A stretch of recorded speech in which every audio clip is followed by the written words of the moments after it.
May 1st, and we're here for the Education, Environment, and Sustainability Committee meeting. Madam Clerk, can we have a roll call? Calling the roll, Ms. Simon. Here. Ms. Brown. Here. Mr. Jones. Mr. Jones is absent at the moment. Ms. Stevens. Present. Mr. Brady. Present. We have a quorum. Also like the record to reflect that Councilman Miller is in attendance. Thank you very much. Do we have any public comment, Madam Clerk? Yes, we do. Audrey Morris.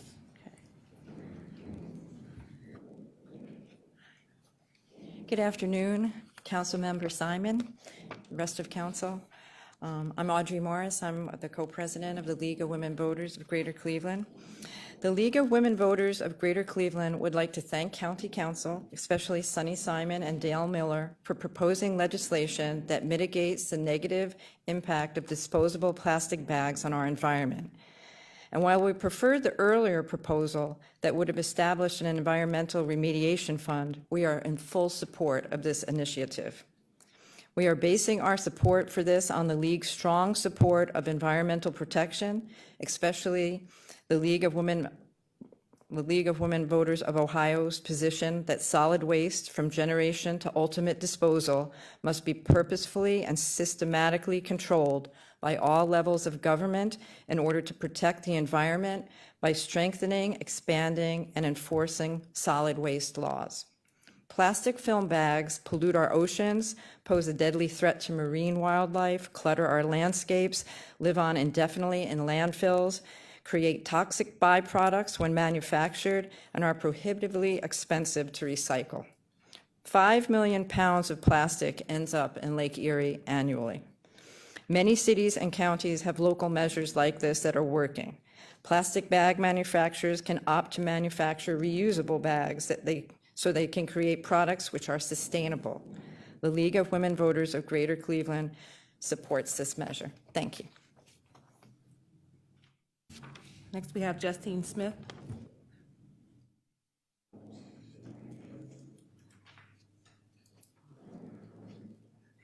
I support the ban on plastic bags. It's better for our environment and our health to reduce the plastic where we can. This is just a small step that we can take, which will make a big difference in the sustainability of our county and will show that our county is taking leadership in this issue. Michael Malampy.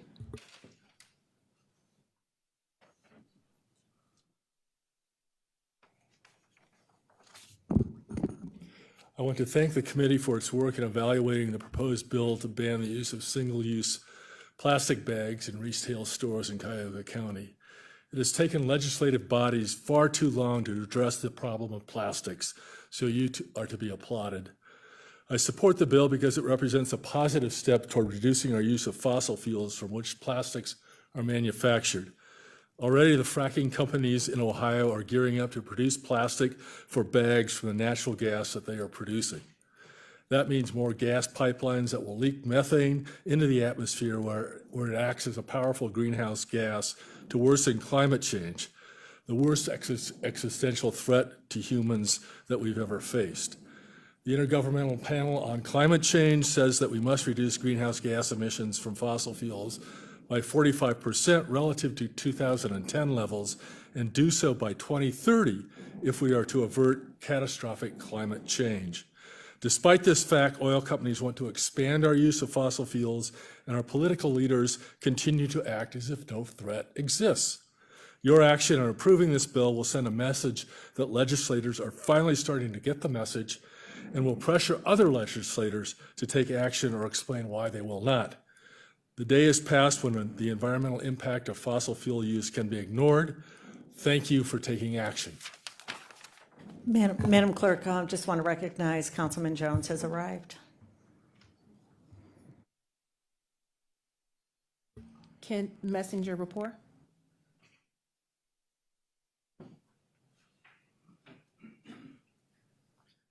Good afternoon. Thank you for letting me speak. My name is Ken Messenger Rapport. I'm the president of the Friends of Euclid Creek. We're an environmental watershed organization, and our primary mission is to advocate on behalf of the Euclid Creek watershed. and that's what I'm here to do today. We strongly support the proposed legislation banning plastic bags. Last year, we had a speaker whose name was Dr. Sherry Mason. She came to Cleveland to speak about the harm plastic does in the environment. And at the end of her talk, interestingly, she had a faucet that was overflowing. And what she showed was, what would you do if you came into a room and you saw a faucet overflowing? You'd go and shut it off. And what we need to do here is we need to shut off the flow of plastic bags into our lake. The way I explain it is people in Cuyahoga County basically live on the side of a mountain. And at the bottom of that mountain is Lake Erie. And Lake Erie, and everything flows into the lake. And everything we drop on the land, whether it's a can, a piece of paper, or a plastic bag, eventually ends up in Lake Erie. And that's our source of drinking water. And we need to be able to stop that and prevent the harm that these plastic bags do to the environment when they break down and turn into very small particles which end up in our drinking water. One of the other things that the Friends of Euclid Creek does every year is we host cleanups, environmental stream cleanups. And this year we're going to be having 5 of those during the course of the summer. And at every cleanup, we have this much plastic in bags that we clean up from the environment. We're having one every other month, and this is how much plastic we'll be taking out of the Euclid Creek this summer at each one. I can pass that around if you're interested. So it's a significant problem, and I applaud the council for doing something about it, for proposing this ban. It's a small step, but it's a significant step. It'll be noticed, and it's about time. Thank you very much. Sarah Jane Kay.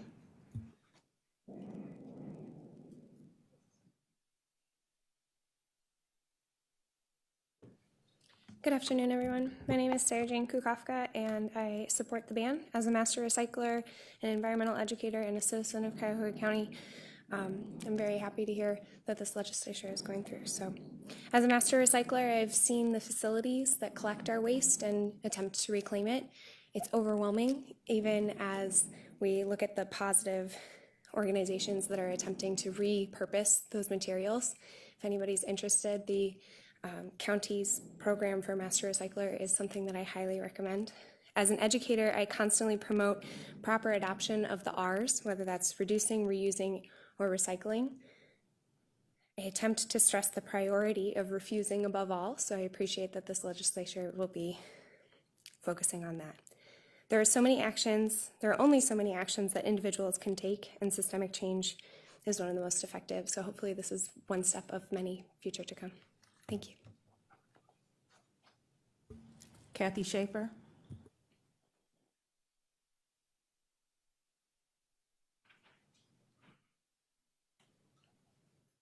Yes, I've spoken before, but myself and Sierra Club were watching to see if Cuyahoga County can be progressive and protective of the environment.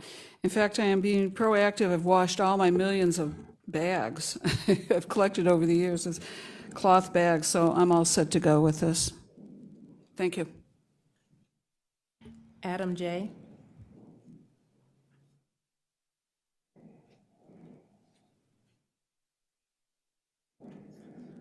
Hello, I'm here. I'm a member of the Student Sustainability Council from Case Western Reserve University. I just wanted to say that we are in wholehearted support of this ordinance, and that by banning or removing plastic bags from a number of campus eateries at our campus, we were able to reduce plastic bag waste by over 700 bags a day, 5 days a week, and that we are in support of this ordinance and encourage it being passed. Thank you. Kira Bagerholm.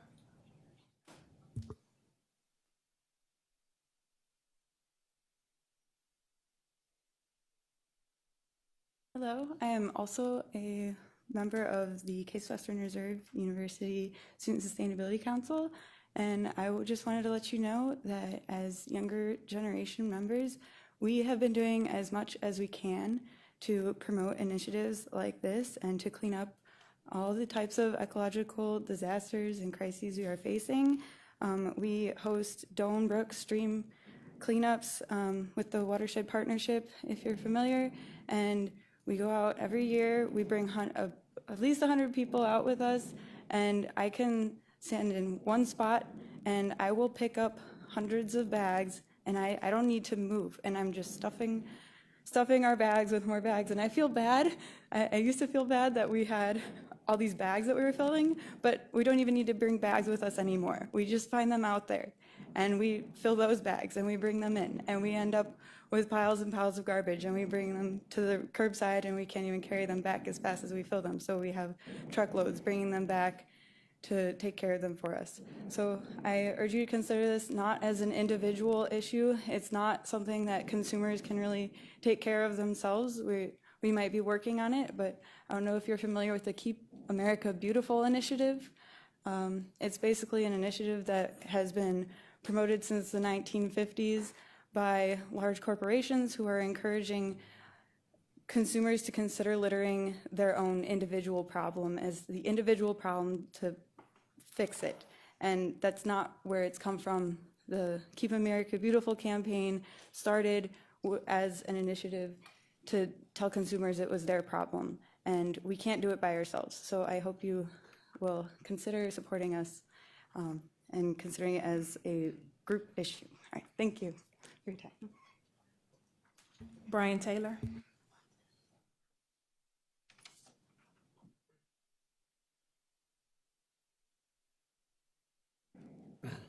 Oh, hi.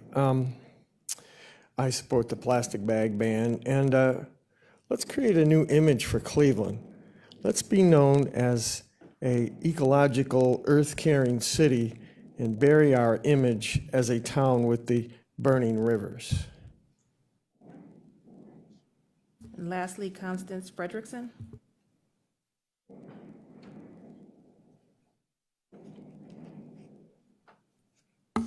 I'm chair of the Coalition to Curb Plastic Bag Proliferation in the county. The earth is a source of our life, and as such, we have to examine the effects that industry has been using our earth as their private station of supply and sewer. We, the citizens, are having to pay for and clean up their mess. This is what this ordinance is about. It is a small step to curb some plastic bag distribution in the county. This is why we turn to the council, whose job it is to make policy that protects and generates the health and welfare of the citizens of the county. As such, a failure to vote yes on this ordinance is truly a betrayal of our trust in you. Is that it? Is that all, Madam Clerk? Yeah, she was the last speaker. Thank you so much, speakers, and everybody who's been coming out. We have minutes from our last meeting, and I'm going to make a motion to approve the minutes of April 17th. Make a motion to approve the minutes. All in favor? Aye. Minutes approved. Madam Clerk, we're going to address the ordinance that was referred to committee and sitting in committee. Can you read it, please, for the record? Ordinance number 2019-0005, enacting Chapter 1304 of the Cuyahoga County Code to implement a disposable bag ban. Thank you very much. So we discussed this ordinance at the last committee meeting. Our staff, Mike King, went over it and pretty much summed up the basic premise and the substance of this ordinance will be banning plastic single-use bags in the county at point of sale at retail establishments.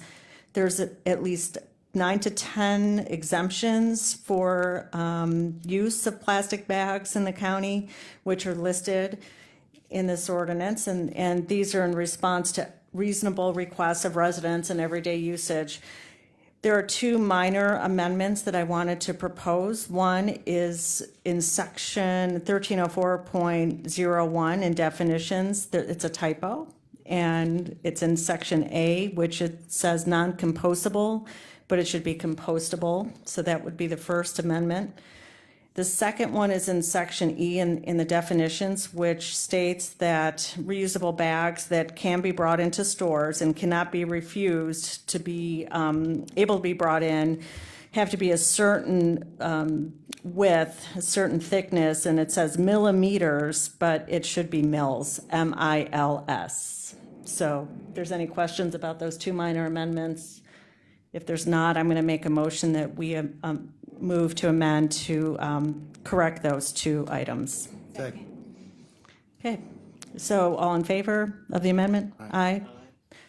So now we can look at and address any questions that are before us with regard to amended ordinance 2019-0005. Are there any questions from the committee about the ordinance?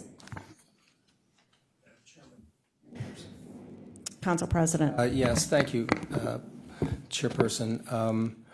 It's not a question. I just wanted to make some brief remarks. We, as a council, dealt with this issue for quite a while, some time ago, and we've learned a lot. We've worked it through, and I believe we've got a proposal with broad consensus. And so I just wanted to indicate that I'm certainly in support, and I would like my name to be added as a co-sponsor. Thank you. Madam Chair.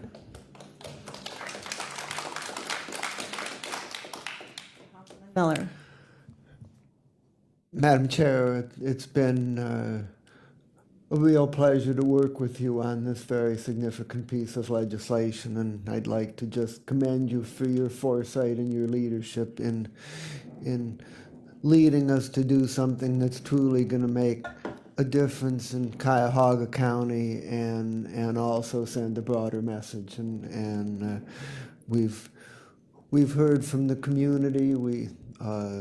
There's broad support, and I think it's time to move forward. Thank you very much. Thank you. Any comments or questions from committee members? Councilwoman Stevens. As the rookie of the bunch, I'm playing catch-up, but a substantial number of my residents and constituents have emailed me and phoned me to let me know that in District 10, this is a priority. For those of you who aren't aware, District 10 is everything from Brattonall Wards 8 and 9, East Cleveland, Cleveland Heights, and University Heights. And I actually got writer's cramp from trying to write down the list of folks who'd emailed me. So this is a priority almost everywhere in the county. So thank you for taking leadership on this. Councilwoman Brown. Thank you, Chairwoman. Just wanted to say it was very good working with you on this legislation. We did come to a happy compromise, and I appreciate having colleagues that listen to the concerns of their peers and make some accommodations so that we can move the ball forward. So I'll be supporting the legislation. Councilman Jones. And it has been a long road. We've had our ups and downs, and we have certainly negotiated, and the community has been very vocal. And I've received calls from my district as well. A good quarter of the east side of Cleveland, and there has been support. So I also support this legislation. I believe it does have a broad consensus, and I would like to be added as a co-sponsor as well. Thank you.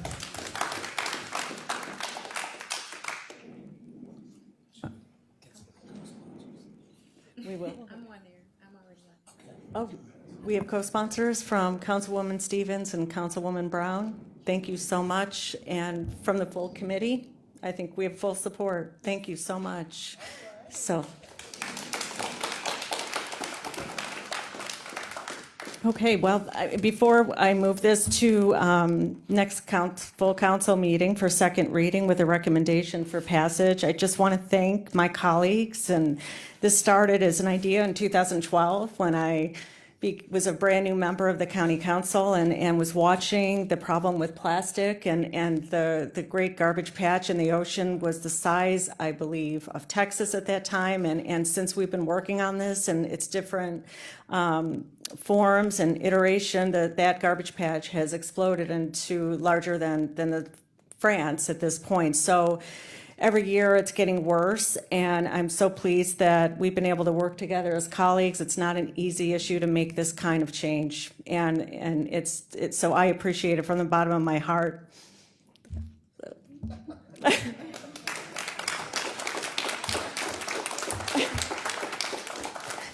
So, sorry. You know, our environment in the United States is our mountains, our national parks are akin to the museums in Europe, the Cathedral of Notre Dame. This is our cathedral. And our, you know, Roosevelt, Teddy saw this as something, as a legacy that we have to preserve. This is our future. And this is so impactful. You know, everybody says, well, it's not a big deal. Well, 319 million plastic bags per year in Cuyahoga County is quite significant. So I just want to say thank you, and I'm going to make a motion to move this to the next council meeting with a recommendation of passage for second reading. Second. All in favor? Aye. So thank you. I'm going to clap.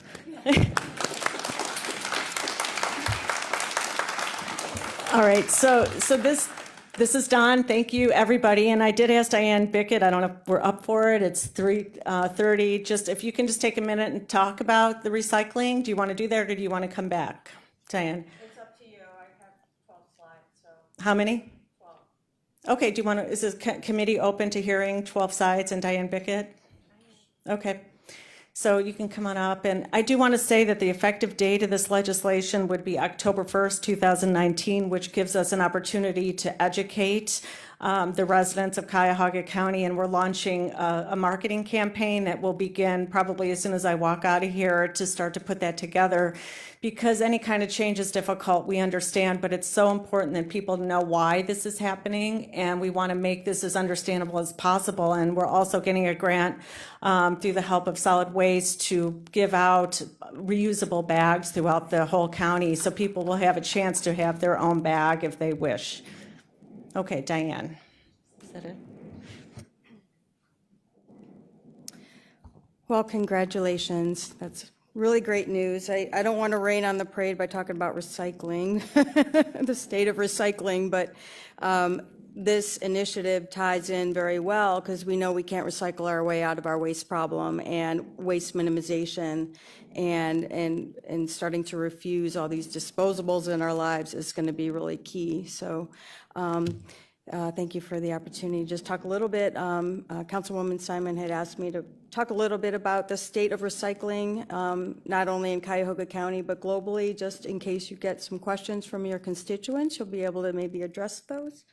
So really there are three key issues facing curbside recycling today, and I don't really want to talk about scrap metal recycling and other things. This is really a problem facing curbside recycling, and that affects 58 of the 59 communities in Cuyahoga County who have these programs and pay for these programs and provide them to residents. So the key issues are contaminated curbside recycling, people putting things in there that shouldn't be, restricted recycling markets as a result of the China policy that was enacted last year, and resulting lower commodity values for the materials that are increasing costs to our communities. So talking about those individually, contaminated curbside recycling. This is something that's been an issue. It's more of an issue now, but it's always been an issue.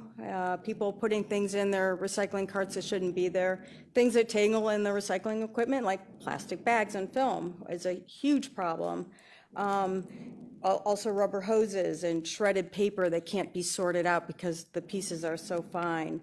Bagged recyclables, and finally all the little pieces of metal and plastic that can't be sorted out and have no markets. So that's an issue. It's more of an issue now since China announced its national sword policy in 2017. Actually, it was implemented in 2018. So we're about 18 months into a global kind of crisis for the industry where China had indicated and has been very clear that they will no longer be the world's major market for 24 different scrap commodities that were being shipped to them. And how this affects curbside recycling is that two of those commodities, mixed plastic and mixed paper, are two of the things that they no longer want. And the reason for that being is they were getting bales that had some contamination and they had other things mixed in, and they're trying to clean up their environment over there. I cannot blame them. The China door is closed to most of those. And we're seeing a lot of headlines, you probably have seen them. It's kind of a crisis proportion, especially on the West Coast. They were more reliant on the West Coast cities to take those materials. So before the National Sword, the reason China and this policy is so important is they were getting about 70% of our fiber exports, which would be mixed paper and cardboard, and about 58% of our plastic exports. So those that market just shut down, and they were the biggest market. So some alternative markets have been tried to be developed in Thailand and Vietnam and other Southeast Asian nations, but they're not big enough to consume that. And I think what's interesting is the main thing China became such a big user of our materials is for the longest time, their economy was growing at such a rate, and they would use these materials we were sending them to make all those things that they would send back to us, in our Amazon boxes. And so there was an easy backhaul situation where, China would send us stuff to sell, and we would ship our recycling back in those empty cargo containers. And it was cheaper, I learned recently, it was cheaper to send material to China than it was to ship it to Chicago to be made into a new product. So that's how we kind of became very reliant on China. So the big issue is that with the global prices for these materials has really tumbled drastically. So the value of like a blended curbside mix, the cans, glass, plastic, and paper that were being set out about a year and a half ago was about $96 a ton. Now it's on about $35, $40 a ton. And then add to that the cost of processing it. Our recovery facilities are really underwater. It costs more to process the materials than the value that they're getting for them. So that's causing some local impacts. We're starting to, for about 6 months now, we've been talking to our communities as they go out to bid for recycling services and renew their contracts. The service providers are now wanting to charge a recycling processing fee, and that fee is higher than the cost of landfilling right now. So cities right now are going to have to make some decisions if it's in their budget to continue these programs, and it's really a tragic situation. But luckily, so far, we feel that we haven't heard of any communities walking back their commitment to recycling, so they are trying to find ways to fund the extra cost. Other potential impacts might be possible restrictions in what is being collected curbside. We've already reduced the list of acceptable plastics from 1 through 7 plastics, which are no longer marketable, to bottles and jugs only. So we're trying to communicate that throughout the community that we're only the material recovery facilities are only taking items that still have value. And then, for instance, City of Akron a couple months ago took glass out of their program because of the cost. So there might be some possible program adjustments down the road for curbside recycling. We just don't have the crystal ball yet.